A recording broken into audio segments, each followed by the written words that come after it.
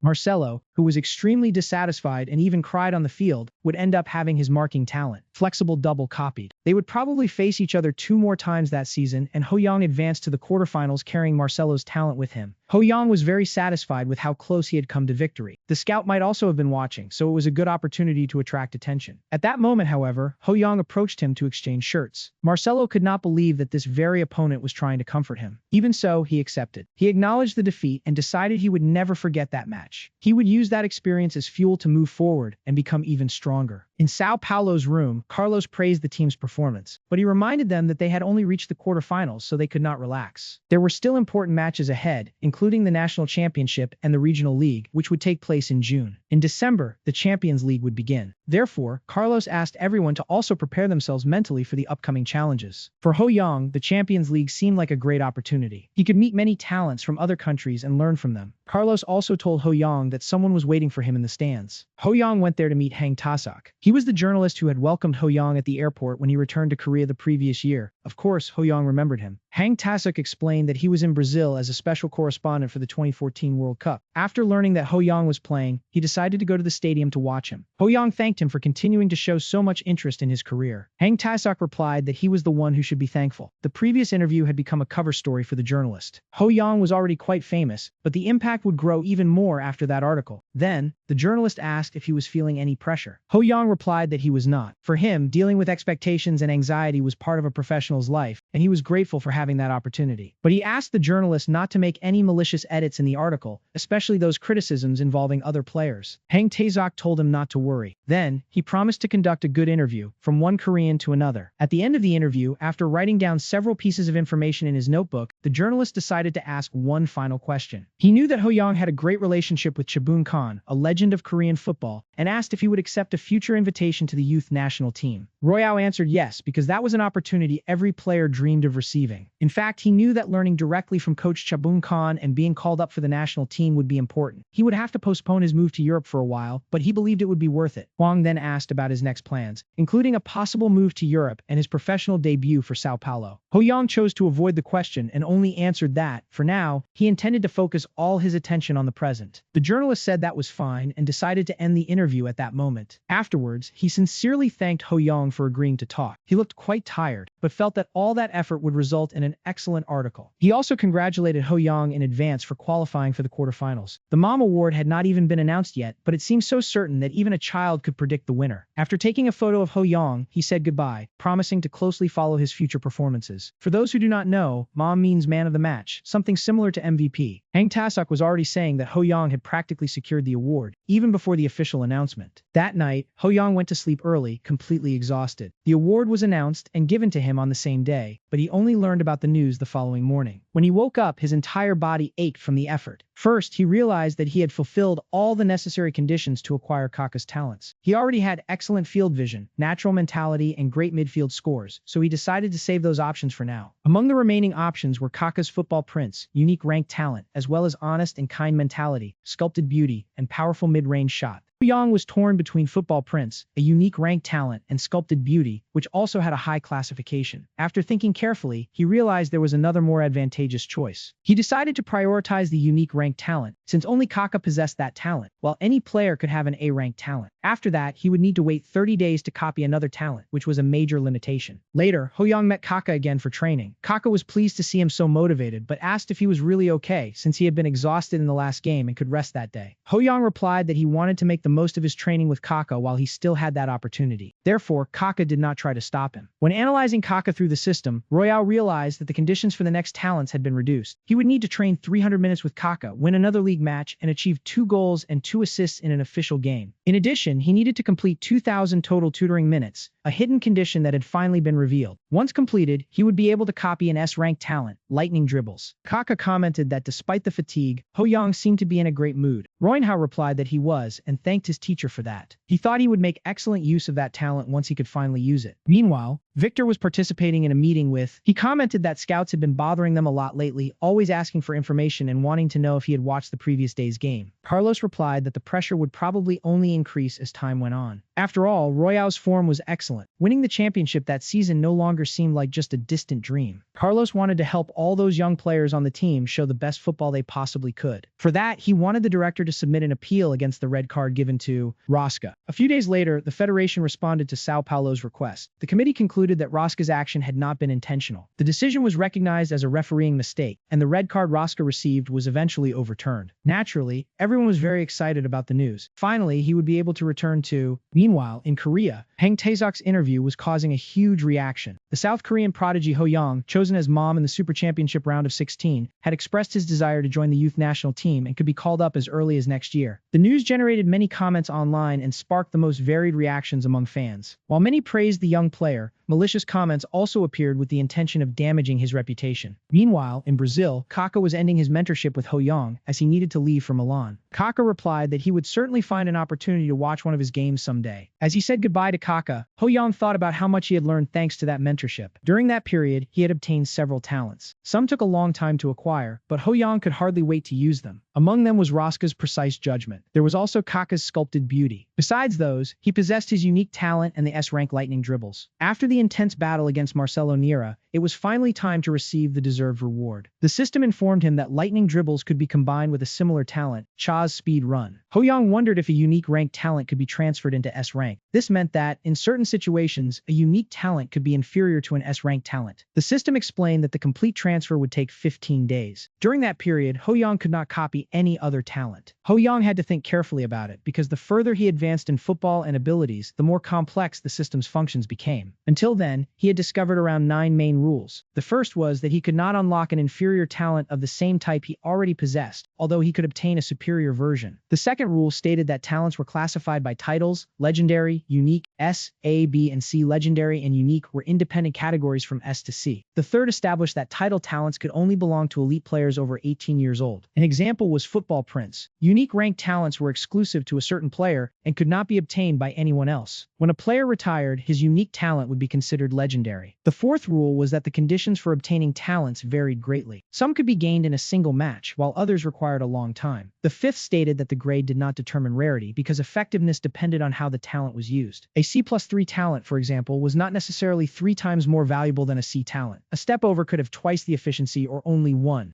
times. Ho Young still did not know the exact values. The seventh rule stated that only a limited number of talents could be copied at the same time. Some required a copying period, and during that process, no other talent could be obtained. The eighth was that the number of spaces varied from person to person. The ninth rule involved talent synthesis, something Ho Young still knew very little about. What he had already discovered was that talents of the same type, unique rank and S rank, could be combined. However, at that moment, what made Ho Young the most curious was precisely the classification of talents. Kaka possessed an S-rank talent that did not even appear in Ho Young's album. Batistuta only had one S-rank talent, but carried several A-rank ones. Ho Young began wondering if there were classifications even higher than S-rank. Thinking about it further, he still had not seen the talents of the highest-level elite players. Players like Messi and Ronaldinho probably possessed very different and even more advanced abilities. Perhaps there were around 20 rank S talents, and if they were synthesized, something completely new could emerge. He was excited and could hardly wait for the 15 days needed to complete the talent synthesis. His anticipation kept growing. Giulio arrived, along with the memory of Greece's victory in the 2004 European Championship. The narrator highlighted how the team, considered weaker, overcame Europe's traditional powerhouses like a true David against Goliath. No one could have predicted that, but Ho Young thought that, in reality, it was exactly what he expected, according to the future he knew. Greece stood out with its defensive strategy. However, Monica was staring directly at him. He asked what had happened. Was there something strange on his face? She replied that there was something different about him. Then, she called Maria over to check. Maria observed him carefully and also said that there was something strange. The two of them moved even closer to take a better look, and then they realized that he seemed to have lost weight. His face was also slightly more defined. Ho Young asked if it was true. He imagined that it might be an effect of Kaka's talent, sculpted beauty. A few days later, he woke up extremely excited. The day he had been waiting for had finally arrived. The talent synthesis had been completed. The talents combined together to create Storm Dribble, Rank S, and S+1. He would be unable to copy another talent for 75 days, but he was extremely excited about this new acquisition. Ho Young could not tell whether Su meant the combination of S and unique or was an abbreviation for super unique. Either way, he excitedly ran to the training field because that talent belonged only to him. It would take 75 days until the acquisition was complete, but that did not bother him. Many days passed as he continued training. He used the trips to various matches to rest and ended up sleeping on the buses. In August, with a new competition and an even tighter schedule, the routine became so intense that it could even cause dizziness. September was no different, with physical and mental exhaustion continuing to build up. Meanwhile, at Real Madrid, scout Antonio continued analyzing some documents. In his report, he wrote that the player being observed was the youngest member of the team, Ho Young. Despite his young age, he was leading Sao Paulo to second place in the National League. Over the last 5 months, he played 23 matches with 17 wins, 4 draws, and 2 losses. There were 24 goals and 11 assists. His dribbling, which was already fast, had improved even further in recent months and, with more refinement, could stand out even more. The boy was truly a talent, and his next match would be decisive. At the Barafunda Training Center, Carlos informed the team that their next opponent would be Santos, a team everyone knew very well. The opponent was known for having one of Brazil's greatest prospects. Everyone was already thinking about that great talent, Neymar. Without confusing him with any other existing player, this was that Neymar. Ho Young realized that this was the main reason he had come to Brazil. Finally, he would have the chance to face Neymar. The match took place on October 7th, Sao Paulo against Santos. The stands were much fuller, and the fans waited eagerly because that match would put 2 great prospects against each other. Ho Young would face Neymar. Both were gaining more and more attention and constantly appeared in newspaper headlines. In the Santos locker room, Coach Pamel stated that this match would decide first place. They needed to defend at all costs and achieve victory no matter what. At that time, the team had a trio formed by Gabigol, Ganso, and of course, Neymar. Without confusing him with anyone else, this was that Neymar. Pamel was honestly quite worried about that match. He had already repeated several times that they needed to keep an eye on that Roy. Neymar admitted that after observing some plays from that player, it was possible to recognize his quality. But of course, he still believed he was not better than him. Damar asked the coach not to worry because they would handle the game. Deep down, he thought he would have a lot of fun in that match. When everyone entered the field, Ho-young was already watching Damar. It only took a few moments of observation for him to realize that this man was a football genius. If it were the old Ho-young, he would never have imagined reaching that point. But now, he could compete equally with that player, and he would do everything for victory. The match began with a very well-organized offensive from Santos. The players moved so quickly that Sao Paulo could barely keep up, much less intercept the plays. Right at the beginning, Damar already put his foot on the ball. With a precise dribble, he easily passed Sao Paulo's captain and continued advancing. It was exactly this type of dribble that made Damar's adrenaline surge. About 13 meters from the goal, he already had room to shoot. On the other side, Gabigol positioned himself, ready to take advantage of a possible rebound. Damar decided to shoot from there. However, the ball hit the crossbar. It was a good attempt, but Damar did not expect that result. Rosca quickly appeared, controlled the ball, and gave no chance for a rebound. The Santos coach once again warned the team about Rosca. He was excellent at distributing passes and could create a counterattack within seconds. Damar realized that situation was quite dangerous. Rosca managed to pass the ball to Ho-young, and he was the real danger at that moment. Ho-young advanced like a jet, passing through all of Santos' defensive players. His speed was unbelievable, and that counterattack was becoming truly dangerous. The play ended with nothing less than a goal. Damar thought that should not have happened. He had made a mistake, but in the end, it was also a matter of bad luck. His shot hit the crossbar, and on the rebound, the ball ended up falling to the opponent. But that was not all. Ho-young had not even used anything special. He was marking only with dribbles and speed, and Damar began wondering if Ho-young was making it look far too easy. Damar had always heard that he was a prodigy destined to become the future of Brazilian football, someone who had received a true gift from the gods. Because of that, he took a deep breath, trying to regain his composure and focus on the match again. In the next play, he managed to find an opening in the defense led by Sao Paulo's captain. Carlos thought the first goal would belong to them, but after that, Santos began applying intense pressure. Every play started revolving around Damar. When he received the ball, he created space by himself with high-level dribbles, exactly the type of player who shined the most when he had. Carlos started the match in a 4-2-3-1 formation, planning to use 4 midfielders to contain the 3 opposing attackers. Ho-young asked Casemiro to drop back. He needed to bring the 4 players from behind into a more advanced position. But there was no time for that. Damar was already breaking through the defense with his dribbles, and the formation no longer mattered. Everyone began hoping the clock would run faster. Carlos realized that Boy was playing with astonishing intensity. Then he ordered Rosca to move to the center and act as part of a double defensive midfield. Casemiro was supposed to help the defense from the side, while Ho-young would focus more on offensive actions. The match continued with Santos' attacking trio constantly advancing and maintaining strong pressure. Freno was already showing signs of exhaustion after spending so much time focused on defending. Casemiro realized that Freno needed help. But even so, Freno fell for another feint from Damar. Damar found a good opening toward the goal and took advantage of the opportunity to score. Freno was exhausted and felt extremely disappointed in himself, and so the first half ended, with the score tied at 2-2. Even with the 2-2 draw, Freno realized he would not be able to contain Damar alone. He could keep trying, but he knew that without help, he would not be able to solve that situation. As captain, Freno needed to keep his head up and move forward, even in the face of that difficulty. Ho-young went to him and said everything was fine, because they were not losing. Without Freno's performance, they could actually have already conceded 2 more goals. Royao said that if the opponent scored again, he would move forward and try to answer with another goal. Freno replied that, after all, football was a team game, right? It was true. Santos had a long tradition of strength, and Pelé, the king of football, had played there. So, it was not. Damar had inherited the legacy of that club, known for valuing an aggressive style of play with the ball. At that moment, already in the locker room, Damar was thinking about the mistakes the defense had been making. That should have been obvious, but they had allowed Ho-young to break through the defense several times. He then asked the defenders why they had failed to stop that player. Hamel appeared and announced that he would put Felipe Luaz on the field in the second half. He was a defender with excellent defensive abilities, especially in reflexes and anticipation. Hamel asked them to keep space between themselves, while Felipe was told to remain alert. At any moment, an opening could appear. Felipe guaranteed that he would do everything possible to stop their advances. The second half began, and Santos put the defender Felipe Luaz onto the field, making his entrance clear to everyone. Sao Paulo tried to take advantage of the moment to attack, precisely while the new defender was still getting into position, and Royao ended up facing Felipe Luaz directly. Felipe thought Royao would come straight at him. He needed to stop him no matter what. He maintained a safe distance, knowing that breaking through that marking was one of Ho-young's specialties. Felipe had watched Ho-young's matches many times, and his movements to escape marking were already impressive in the videos. But for some reason, in that match, Ho-young seemed to be on an even higher level. Felipe focused, remembering that Ho-young also had an excellent ability to provide assists, especially when playing with Douglas on the Right. He needed to prepare for Ho Young's escape and also close that passing lane. Suddenly, however, Ho Young stopped. Even with the pause, Felipe asked everyone to hold on a little longer. Once the defensive formation was organized, they would be able to, but Ho Young only quickly observed the situation and performed a feint. Then he passed the ball to the side and managed to get past the defender. Douglas received the ball, while Felipe Luaz realized he had been deceived. He did not remember Ho Young playing like that in the videos. The unexpected dribble caught him completely off guard. Douglas faced the goalkeeper one-on-one and managed to finish to score. Sao Paulo took a 3-2 lead, with the goal coming after an assist from Rodrigo. Felipe Luaz was greatly shaken because he had failed to anticipate that play. The match ended with Sao Paulo defeating Santos 3-2. Ho Young could hardly believe he had defeated Santos. He scored 2 goals and also provided an assist. Santos' team was naturally very disappointed. Meanwhile, Ho Young took the chance to analyze Daymar's talents. Daymar possessed Football Genius rank S, along with Genius Dribble A+,